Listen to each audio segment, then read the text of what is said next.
you know, had very good red zone percentages at times. I think it's just finding a way to be that consistent team all the time. I think that's why our process has to be around the high level of focus. I'm sure I was a little late. I'm sure you answered a question similarly, but I mean, seeing that you guys are 32nd in the league, is that in yards allowed? Is that a shock to your system? I mean, is it so against sort of this personality you guys have established around here?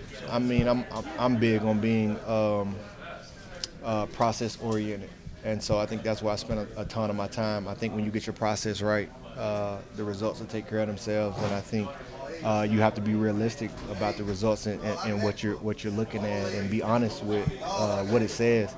And but then you have to figure out in your process what needs to be tweaked, or what needs to be changed, or what needs to be given more emphasis.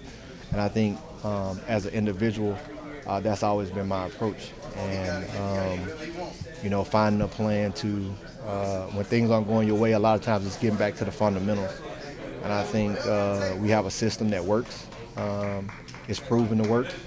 And I think getting back to the fundamentals and making sure that we're doing the little things right will take care of itself. Those of us who covered you for a long time, I mean, spent most of the last 7 years writing about how favorably the Saints defense compared to the rest of the league. We'd always look at that same number and it would always be in the top 10. So it's a little jarring to us to kind of look at it and go, oh my God, I haven't seen that in a long time. I mean, did it affect you in any way to see it, or did you just kind of blow it off and say, it's not really something I need to worry about?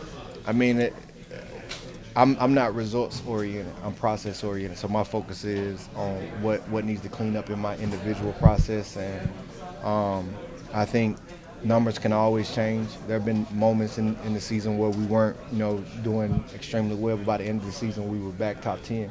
And I think that what we did was we stayed true to the process, and I think that doesn't change. I think when you are results oriented, you can get too high when the numbers say one thing, or you can get too low when the numbers say something that's not. And I think that's a poor way to live, and I think it's a poor way to lead.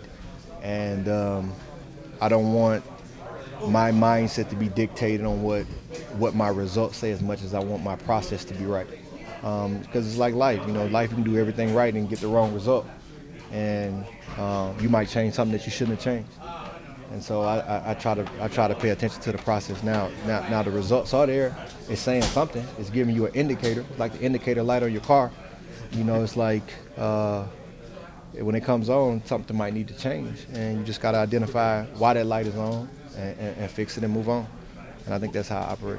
Was there anything the indicator light showed in this Tampa Bay game other than fundamental football things like tackling and was there anything that there was a big warning light on to let that game get that way? It's execution. I think it's execution and consistency. I think when you have a system that works and it's proven, it's not like we haven't done the things at a high level. We've had moments where we were stopping the run at a high level. We've had moments where we were getting off the field on third down. We had moments in the red zone. So it works, and it's possible, and it's there, and the pieces are there. How do you create the consistency?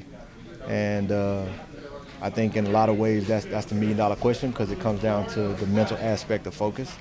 But I think that's where we individually have to take the ownership of, okay, how do I create that consistency in my individual performance and allow that to be collective?